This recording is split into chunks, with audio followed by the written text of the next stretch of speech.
ఆంధ్రప్రదేశ్లో ఎప్పుడూ లేనంత బంపర్ మెజారిటీతో కూటమి ప్రభుత్వం అధికారంలోకి వచ్చింది. ఎన్నికలకు ముందు అసలు కూటమి ఏర్పడుతుందా లేదా అన్న సందేహాల నేపథ్యంలో జనసేనాని పవన్ కళ్యాణ్ ప్రత్యేక చొరవతో పొత్తు పొడిచింది. ఆ తర్వాత పవన్ ఫ్యాక్టర్ ఈ ఎన్నికల్లో గట్టిగా పనిచేయడం, పవన్ త్యాగాన్ని ఆంధ్రప్రదేశ్ ప్రజలు కూడా అర్థం చేసుకోవడంతో కూటమి 164 సీట్లతో తిరుగులేని మెజారిటీతో పవర్లోకి వచ్చింది. అటు వైసీపీ 11 స్థానాలకు మాత్రమే పరిమితమై దారుణ ఓటమిని మూటకట్టుకుంది. ఇక కూటమి ప్రభుత్వంలో సీఎంగా చంద్రబాబు, డిప్యూటీ సీఎంగా పవన్ పదవీ స్వీకార ప్రమాణం చేశారు. ఏపీలో కొత్తగా ప్రభుత్వం ఏర్పడి సరిగ్గా 100 రోజులు కావస్తోంది. మరి ఈ 100 రోజుల్లో కూటమి ప్రభుత్వం సాధించిన ఘనతలేంటి, అమలు చేసిన హామీలేంటి, చేపట్టిన కార్యక్రమాలేంటి, ఈవేళ స్పాట్లైట్ తెలుసుకుందాం.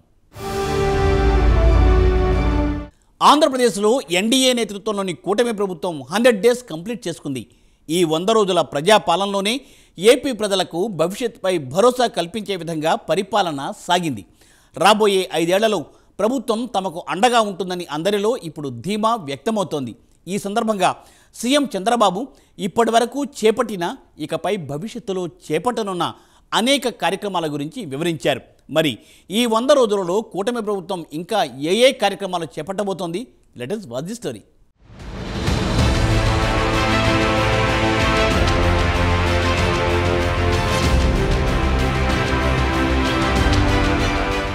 కేంద్రంలోనూ రాష్ట్రంలోనూ కూటమి ప్రభుత్వం ఏర్పడి 100 రోజులు కావస్తోంది. ఈ 100 రోజుల్లో పాలనాపరంగా 1000 అడుగులు ముందుకు వేశామని సీఎం చంద్రబాబు నాయుడు అన్నారు. ఈ నెల 20వ తేదీ నుంచి 26వ తేదీ వరకు ఇది మంచి ప్రభుత్వం అనే కార్యక్రమం ద్వారా ఎన్డీఏ ప్రభుత్వం చేపట్టిన అభివృద్ధి, సంక్షేమ కార్యక్రమాలు, భవిష్యత్తులో చేపట్టబోయే కార్యక్రమాల్ని ప్రజాప్రతినిధులు ఇంటింటికి తిరిగి ప్రజలకు వివరించాలని ముఖ్యమంత్రి సూచించారు. ప్రజల కోసం నిరంతరం పనిచేస్తే పాలన ఎలా ఉంటుందో ఈ 100 రోజులు ఒక ఉదాహరణ అని చెప్పారు. ప్రజాప్రతినిధులంతా నెలకు 10 రోజుల పాటు ప్రజల్లో ఉండాలని టీడీపీ అధినేత ఆదేశించారు. మంగళగిరిలోని సీకే కన్వెన్షన్లో టీడీపీ, జనసేన, బీజేపీ ఎమ్మెల్యేలు, ఎంపీలు, ఎమ్మెల్సీలతో ఉప ముఖ్యమంత్రి పవన్ కళ్యాణ్, బీజేపీ రాష్ట్ర ఉపాధ్యక్షురాలు రాజమండ్రి ఎంపీ పురంధేశ్వరితో కలిసి సమావేశమయ్యారు. ఈ సందర్భంగా ఇది మంచి ప్రభుత్వం అనే పోస్టర్ను ఆవిష్కరించారు.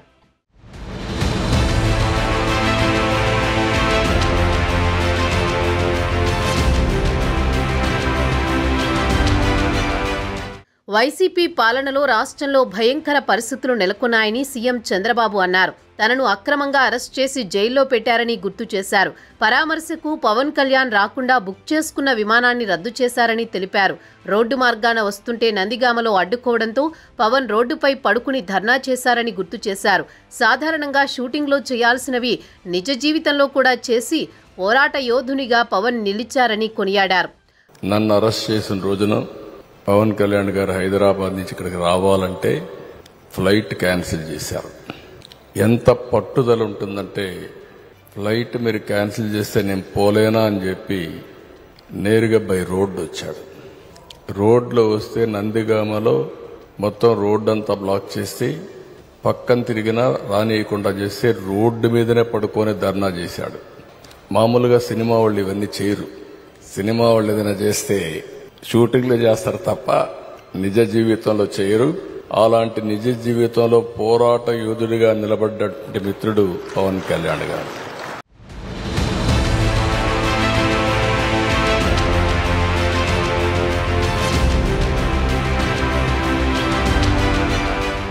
రాజకీయాల్లోకి పవన్ ఒక ఆశయంతో వచ్చారని తెలిపారు. 2014లో టీడీపీ, బీజేపీ పొత్తు పెట్టుకున్న సమయంలో జనసేనాని ఓట్లు చీలకుండా ఉండేందుకు పోటీ చేయకుండా అభ్యర్థుల తరపున ప్రచారం చేశారని బాబు గుర్తు చేశారు.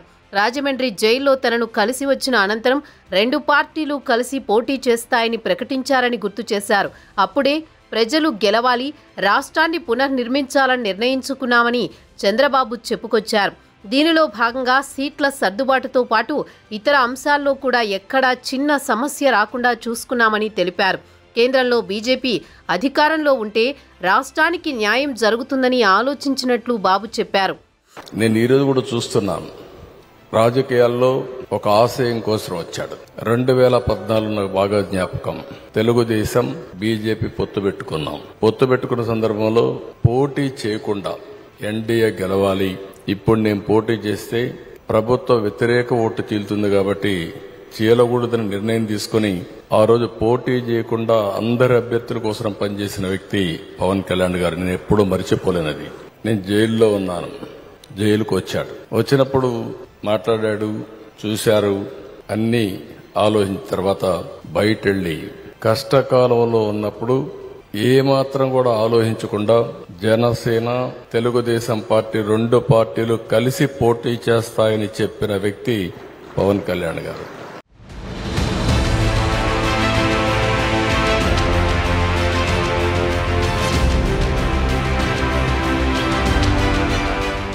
నరేంద్ర మోదీ 3వసారి ప్రధాని అయ్యి దృఢమైన సంకల్పంతో వికసిత్ భారత్ 2047తో ముందుకు వెళుతున్నారని చంద్రబాబు పేర్కొన్నారు. వరల్డ్ క్లాస్ ఇన్ఫ్రాస్ట్రక్చర్, ఉద్యోగాలు, ఇతర మార్పులు తీసుకొస్తున్నారని గుర్తు చేశారు. వృద్ధులకు ఆయుష్మాన్ భారత్ కింద వైద్యం అందించే కార్యక్రమానికి శ్రీకారం చుట్టారన్నారు. రాష్ట్రంలో జాతీయ రహదారుల నిర్మాణానికి రాబోయే 3 ఏళ్లలో 58,000 కోట్లు ఖర్చు చేసేందుకు కేంద్రం ప్రణాళిక సిద్ధం చేస్తుందని తెలిపారు. ప్రజాప్రతినిధులు వారి నియోజకవర్గాల పరిధిలో జాతీయ రహదారులను ఫాస్ట్ ట్రాక్లో పెట్టుకునేలా కృషి చేయాలని సూచించారు. జల్ జీవన్ మిషన్ పథకానికి కేంద్రం 50% నిధులు ఇస్తోందని తెలిపారు. అయితే గత వైసీపీ ప్రభుత్వం కేంద్రం ఇచ్చే డబ్బులు సరిగా ఖర్చు చేయకుండా పథకాన్ని రాష్ట్రంలో నిర్వీర్యం చేసిందని బాబు విమర్శించారు. దీనిపై మళ్లీ కేంద్రాన్ని ఒప్పించి జల్ జీవన్ మిషన్ ద్వారా ఇంటింటికి కుళాయి ద్వారా సురక్షిత నీళ్లు అందిస్తామని సీఎం చంద్రబాబు హామీ ఇచ్చారు.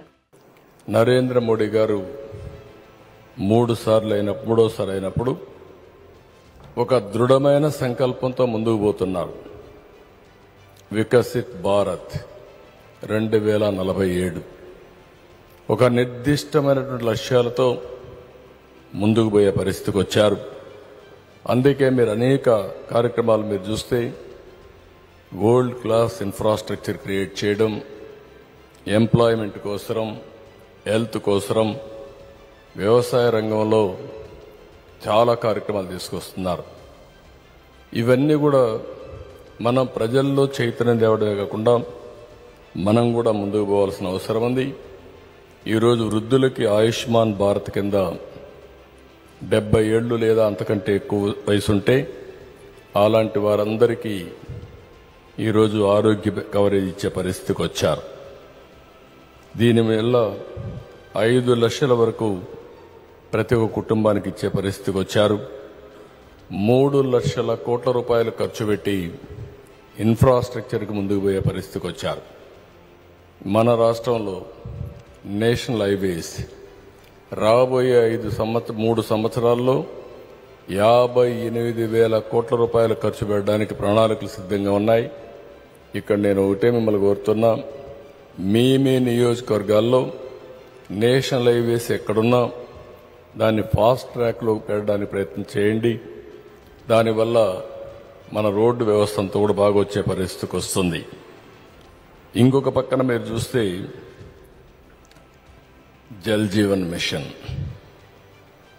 50% కేంద్రం ఇస్తున్నారు, 50% మనం ఇవ్వాలి. ఈరోజు కేంద్రం ఇచ్చే డబ్బులు తీసుకోకుండా, ఇచ్చిన డబ్బులను కూడా సద్వినియోగం చేయకుండా ఈరోజు ఆ కార్యక్రమాన్ని పూర్తిగా నిర్వీర్యం చేసే పరిస్థితికి వచ్చారు. ఇప్పుడు నాకు ఏమాత్రం అనుమానం లేదు, ఆ మాట నేను కానీ డిప్యూటీ సీఎం గారు మాట్లాడుకున్నాం. తప్పకుండా మళ్లీ కేంద్రాన్ని ఒప్పించి జల్ జీవన్ మిషన్ ద్వారా ప్రతి ఇంటికి కొళాయి ద్వారా నీళ్లు ఇస్తామని ఎన్డీఏ ప్రభుత్వం చాలా స్పష్టంగా చెప్పాం. మన మేనిఫెస్టోలో ఉంది, దాన్ని అమలు చేద్దాం.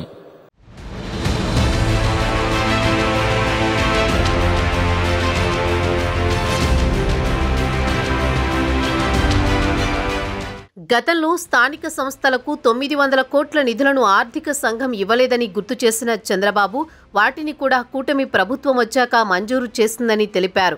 1,100 కోట్లు కేంద్రం నుండి మ్యాచింగ్ గ్రాంట్గా వచ్చాయన్నారు. అలాగే మరో 2,000 కోట్లను కేంద్రం అందిస్తుందని తెలిపారు. ఉపాధి హామీ పని దినాలను ఆమోదించేందుకు రాష్ట్రంలోని అన్ని గ్రామ పంచాయతీల్లో గ్రామ సభలు పెట్టాలని ఉప ముఖ్యమంత్రి పవన్ కళ్యాణ్ నిర్ణయించారని, ఈ ఆలోచన రావడం అద్భుతమని సీఎం ప్రశంసించారు. 4,500 కోట్ల పనులకు గ్రామ సభల ద్వారా ఆమోదం తెలపడం ఒక చరిత్రగా పేర్కొన్నారు. ఇటువంటి కార్యక్రమం ప్రపంచంలో ఎక్కడా లేదని, అందుకే వరల్డ్ రికార్డ్ లభించిందన్నారు. మీరు చూస్తే ఆశ్చర్యం వేస్తుంది. 990 కోట్ల రూపాయలు ఫైనాన్స్ కమిషన్ ఇచ్చిన డబ్బులు ఇవ్వకుండా అడ్డం పెట్టే పరిస్థితికి వచ్చాడు పంచాయతీలకు. ఆ 990 కోట్లు రిలీజ్ చేశాం. దానివల్ల 1,100 కోట్ల రూపాయలు కేంద్రం ఇచ్చే పరిస్థితికి వచ్చారు. సెకండ్ ఇన్స్టాల్మెంట్ రిలీజ్ చేస్తున్నారు. 2,000 కోట్ల రూపాయలు కేంద్రం ఇచ్చే పరిస్థితికి వచ్చారు. అదే సందర్భంలో పవన్ కళ్యాణ్ గారి ఆలోచన మీరు సారి చూస్తే ఒకే రోజున అన్ని పంచాయతీల్లో జనరల్ బాడీ మీటింగ్ పెట్టాలని నిర్ణయం చేశారు. నాకు అనిపించింది ఎప్పుడు ఈ ఆలోచన రాలేదు, దీనికి ఎట్లా ఆలోచన వచ్చిందో అనిపించింది. నేను అప్పుడు చెప్పాను, వండర్ఫుల్ ఆలోచన, దీనిపైన మనం ముందుకు పోదామని నేను కూడా పార్టిసిపేట్ చేస్తున్నాను. నేను మెసేజ్ పెట్టి ప్రోగ్రామ్ ఆయన ఇనిషియేట్ చేశారు కాబట్టి ఆయన కూడా సమాచారం ఇస్తే సంతోషపడ్డాడు. నేను కూడా వెళ్ళా, ఆల్ ఎమ్మెల్యేస్ ఎంపీస్ అందరం వెళ్ళాం. 4,500 కోట్ల రూపాయలకు పనులు ఒకే రోజు ఫైనలైజ్ చేయడం ఇది ఒక చరిత్ర. దీనిపైనే వరల్డ్ వైడ్ ఎక్కడా ఇలాంటి గ్రామ సభలు జరగలేదని మొన్నే ఆయనకు వచ్చి ఆర్గనైజేషన్ కూడా రికగ్నైజ్ చేసి ఆ అవార్డు కూడా ఇచ్చే పరిస్థితికి వచ్చారు. It will be A bench marking. భవిష్యత్తులో కూడా మిగిలిన రాష్ట్రాలు కూడా గ్రామ సభలు పెట్టాలంటే ఈ విధంగా కూడా పెట్టొచ్చని ఆలోచించే పరిస్థితికి వస్తుంది.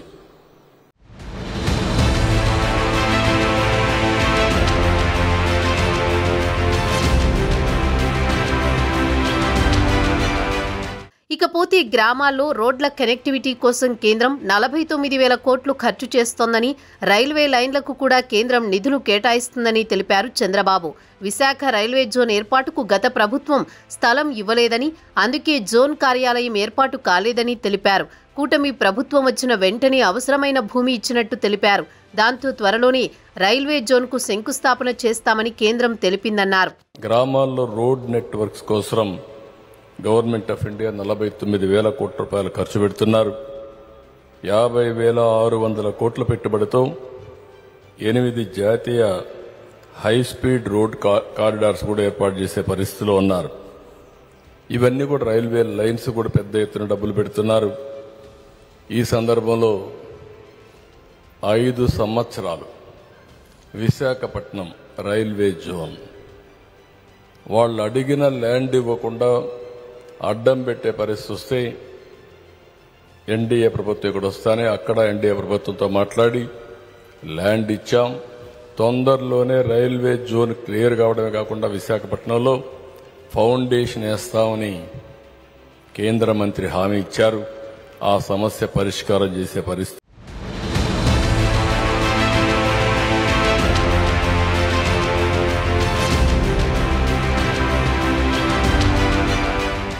భారత ప్రభుత్వం గ్రీన్ ఎనర్జీ మీద ఫోకస్ పెట్టిందని సీఎం వివరించారు. పీఎం సూర్య ఘర్ పథకంలో భాగంగా ప్రతి ఇంటిపై సోలార్ ప్యానెల్ ఏర్పాటు చేసుకుని 300 యూనిట్ల విద్యుత్ ఉత్పత్తి చేసుకోవడానికి సబ్సిడీ ఇస్తోందని తెలిపారు. దీనికి కొంత మొత్తంలో లబ్ధిదారులు తమ వాటాను కలుపుకుని ఏర్పాటు చేసుకుంటే రాబోయే రోజుల్లో శాశ్వతంగా విద్యుత్ బిల్లులు కట్టే పరిస్థితి ఉండదన్నారు.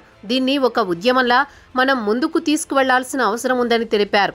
ఒకప్పుడు పొలాలకు సరిగా కరెంటు లేని పరిస్థితి అని సీఎం తెలిపారు.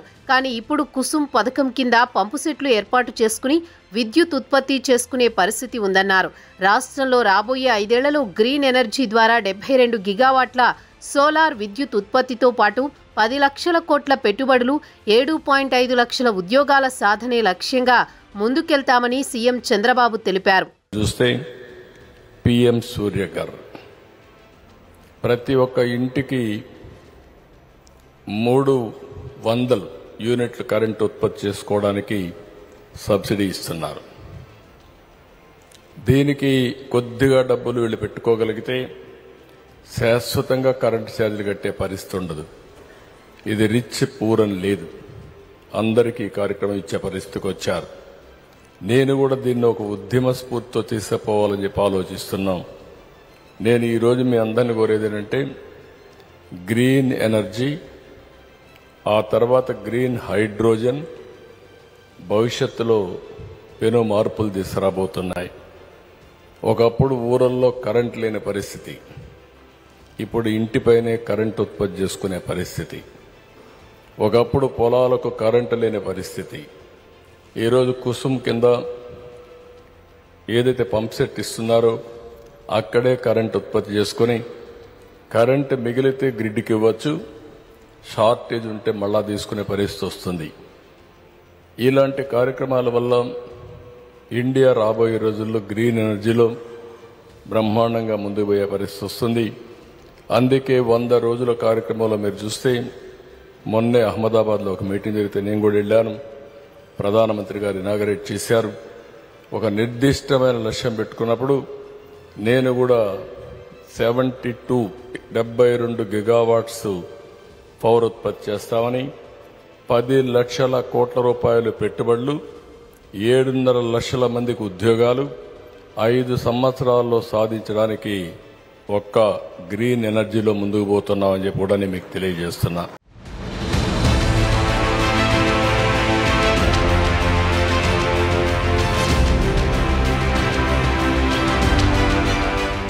విజన్ 2047 ద్వారా కేంద్రం వికసిత్ భారత్కు నాంది పలికిందని చంద్రబాబు పేర్కొన్నారు. మనం స్వర్ణ ఆంధ్రప్రదేశ్తో 2047కి విజన్ సిద్ధం చేస్తున్నామని తెలిపారు. ఎమ్మెల్యేలు, ఎంపీలు కూడా విజన్ డాక్యుమెంట్ సిద్ధం చేసుకోవాలని సూచించారు. మనకు ఓట్లు వేసిన ప్రజలను అన్ని విధాలా పైకి తీసుకురావడానికి కష్టపడి పనిచేద్దామన్నారు. ఎమ్మెల్యేలు, ఎంపీలు కూడా ప్రణాళిక సిద్ధం చేసుకోవాలని కోరారు. దీనిలో భాగంగా 2047 నాటికి రాష్ట్రంలో పేదరికం, ఆర్థిక అసమానతలు తగ్గుదలకు ప్రణాళిక రూపొందించుకుందామని పేర్కొన్నారు. గత పాలకులు విచ్చలవిడిగా 10 లక్షల కోట్లు అప్పు చేశారని ఆరోపించారు. 1,00,000 కోట్ల బిల్లులు పెండింగులో పెట్టారని, ఇలాంటి కష్ట సమయంలో అధికారంలోకి వచ్చామని తెలిపారు. అయినా ఎమ్మెల్యేలు, ఎంపీలు, డిప్యూటీ సీఎం పవన్ కళ్యాణ్ కేంద్ర సహకారంతో ముందుకు అడుగేస్తున్నామని చంద్రబాబు అన్నారు.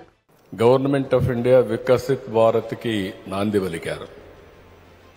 మనం స్వర్ణాంధ్ర పేరుతో స్వర్ణ ఆంధ్రప్రదేశ్ 2047కి మనం కూడా విజన్ డాక్యుమెంట్ తయారు చేస్తున్నాం. మిమ్మల్ని కూడా కోరుతున్నాం, మీ నియోజకవర్గం ఏ విధంగా ఉండాలనో 2047కి ఎమ్మెల్యేల నాయకత్వంతో ఒక విజన్ డాక్యుమెంట్ తయారు చేయండి. 5 సంవత్సరాలు ఏం చేయాలో మీరు ఆలోచించండి. అప్పుడు మీకు కూడా ఒక అవగాహన వస్తుంది. అది చరిత్రలో శాశ్వతంగా మిగులుతాం.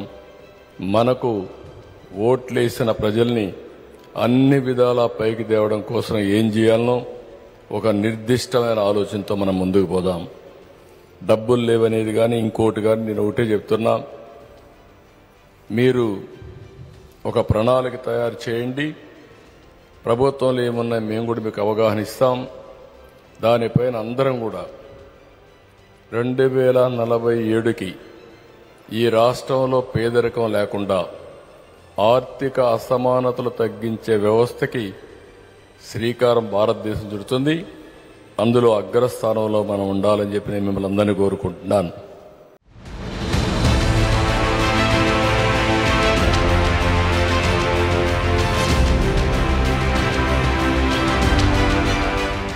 సూపర్ 6 హామీల్లో భాగంగా ఇచ్చిన 3 ఉచిత గ్యాస్ సిలిండర్ల పథకాన్ని దీపావళి పండుగ రోజున మొదటి గ్యాస్ సిలిండర్ అందిస్తామని సీఎం చంద్రబాబు తెలిపారు. మిగిలిన అన్ని సంక్షేమ కార్యక్రమాలు క్రమేణా అమలు చేస్తామన్నారు. మనపై ప్రజలు పవిత్రమైన బాధ్యత పెట్టారన్న బాబు ప్రతి అడుగు వారి కోసం వేయాలని తెలిపారు. అనునిత్యం పేదల కోసం పని చేయాలన్నారు. చట్టాన్ని ఎవరూ చేతుల్లోకి తీసుకోవద్దని, ఈ 100 రోజుల పాటు ప్రజాప్రతినిధులు చూపించిన సమన్వయం అమోఘమని కొనియాడారు. దీన్ని మరింత దృఢత్వంతో ముందుకు తీసుకువెళ్లాలని కోరారు.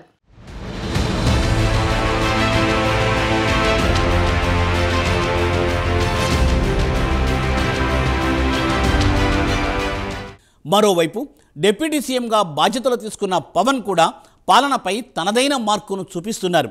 ఒకే రోజు అన్ని పంచాయతీలలో గ్రామ సభలు నిర్వహించి వరల్డ్ రికార్డ్ సాధించారు పవన్ కళ్యాణ్. అలాగే పంచాయతీలకు విధులు, నిధులు కేటాయిస్తూ గ్రామ స్వరాజ్యం దిశగా ఆంధ్రప్రదేశ్ను నడిపిస్తున్నారు. ఈ 100 రోజులలో ఆయన ఒక్కరోజు కూడా విశ్రమించకుండా బాధ్యతలను నిర్వర్తిస్తున్నారు. నిత్యం రివ్యూలతో శాఖలపై పట్టు పెంచుకుంటున్నారు పవన్. ఇటు వరద ప్రభావిత ప్రాంతాల్లో కూడా పర్యటించి బాధితులకు భరోసాగా నిలుస్తున్నారు పవన్ కళ్యాణ్.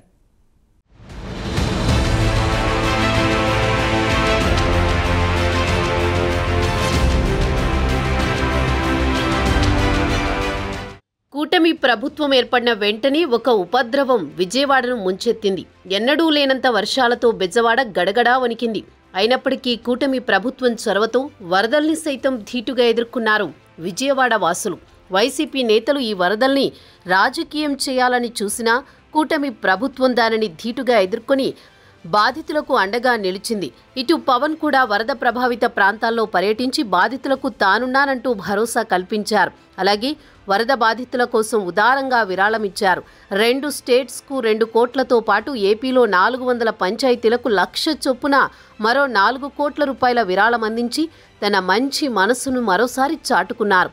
పవన్ చేయూతని చూసి ఏపీ సీఎం రిలీఫ్ ఫండ్కు భారీగా విరాళాలు వెల్లువెత్తాయి.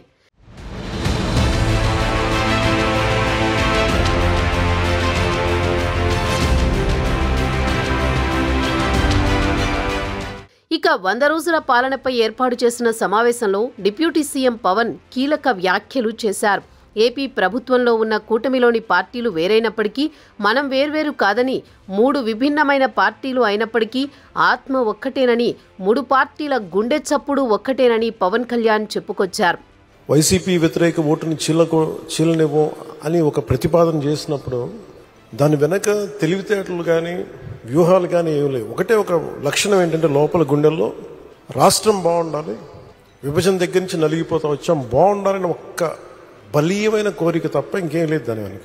కానీ అది సాధించడానికి ఎన్ని అవరోధాలు ఎదుర్కొన్నాం, అసలు జరుగుద్దా లేదా, ఒప్పించగలమా లేదా, ఎన్ని పడి పడి పడి కింద పడి మీద పడి ఈ రోజున ఇక్కడ గెలిచిన గౌరవ సభ్యులందరూ ఎంపీలు కానీ ఎమ్మెల్యేలు కానీ అద్భుతమైన మెజారిటీతో గెలిచారంటే వైసీపీ వ్యతిరేక ఓటును చీలనివ్వకూడదని ఒక్క ఆకాంక్ష, ఒక్క బలమైన నమ్మకం, చంద్రబాబు గారి నాయకత్వం, సమర్థత, ఈ దేశాన్ని 3వసారి ప్రధానమంత్రిగా పగ్గాలు చేపట్టి ముందుకు తీసుకెళ్తున్న నరేంద్ర మోదీ గారి నాయకత్వాన, పురంధేశ్వరి ఆయన దిశానిర్దేశంతో, పురంధేశ్వరి గారి నాయకత్వంతో తెలుగుదేశం నాయకులని చాలాసార్లు చెప్పాను, వాళ్ళందరి సమిష్టి కృషితోటి ఒక అద్భుతమైన విజయాన్ని సాధించాం.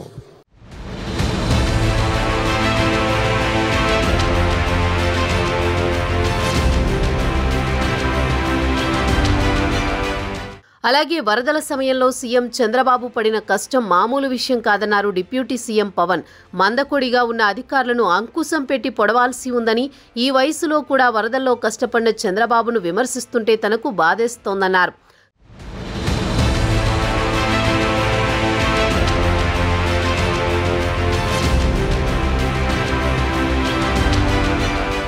కాగా ఏపీలో 100 రోజులు కూటమి పాలనలో పీఆర్&ఆర్డీ శాఖలో ప్రగతి సాధించామని, పంచాయతీలను బలోపేతం చేయగలిగామని, మొత్తం అన్ని గ్రామ పంచాయతీల్లో ఒకేసారి గ్రామ సభలు నిర్వహించగలిగినట్లు డిప్యూటీ సీఎం పవన్ కళ్యాణ్ చెప్పుకొచ్చారు. అసలు విజయవాడలో ఉన్న మేయర్ ఏమైపోయి ఫస్ట్ సిటిజన్ అంటాం, మొదటి ప్రథమ పౌరుడు అంటాం కదా విజయవాడకి. వాళ్ళకి బాధ్యత లేదా? వైసీపీకి బాధ్యత లేదా? ఎంతసేపు ఆయన విమర్శించడమేనా? నాకు అనిపించింది అసలు పంచాయతీలు కానీ స్థానిక సంస్థల్లో ఉండే వైసీపీ సభ్యులు కానీ ఏమైపోయారు? కష్టాలు వచ్చినప్పుడు అందరం కలిసి కట్టుగా ఉండాలి, కానీ తర్వాత కొట్టుకుందాం. ప్రజలు కష్టాలు ఉన్నప్పుడు అప్పుడే మాట పెట్టుకుంటాం. వాళ్ళకి అన్నం పెడతామా, ఆదుకుంటామా, లేదంటే వాళ్ళని కూర్చోబెట్టి తిడతామా పక్కన సహాయపడేవాళ్ళని. బురదలోకి దిగి నీళ్ళల్లోకి దిగి ఆయన ఒకవైపు నడుస్తూ ఉంటే ఆయన అభినందించాల్సింది పోయి ఆయనకి పక్కన మనం కూర్చోబెట్టి ఒక మాట అనుకుని ఉంటే చాలు చేసే వ్యక్తిని. ఆ రోజున ఆయన పడ్డ కష్టం నాకు నిజంగా నాకు గుండె చెమర్చింది. మీరు ఆ రోజు ఇచ్చింది వరదలు ఇచ్చింది గౌరవ ముఖ్యమంత్రి గారు చెప్తాం, మీరు చాలా చాలా వరదలు ఉన్న ప్రజలే కాదు సార్, మీరు ఒక అధినేత ఎలా ఉండాలి, ఒక ప్రభుత్వాన్ని నడిపే అధినేత ఎలా ఉండాలి మీరు దేశానికి చూపించారు చంద్రబాబు గారు. మనస్ఫూర్తిగా యు హావ్ ఇన్స్పైర్డ్ us.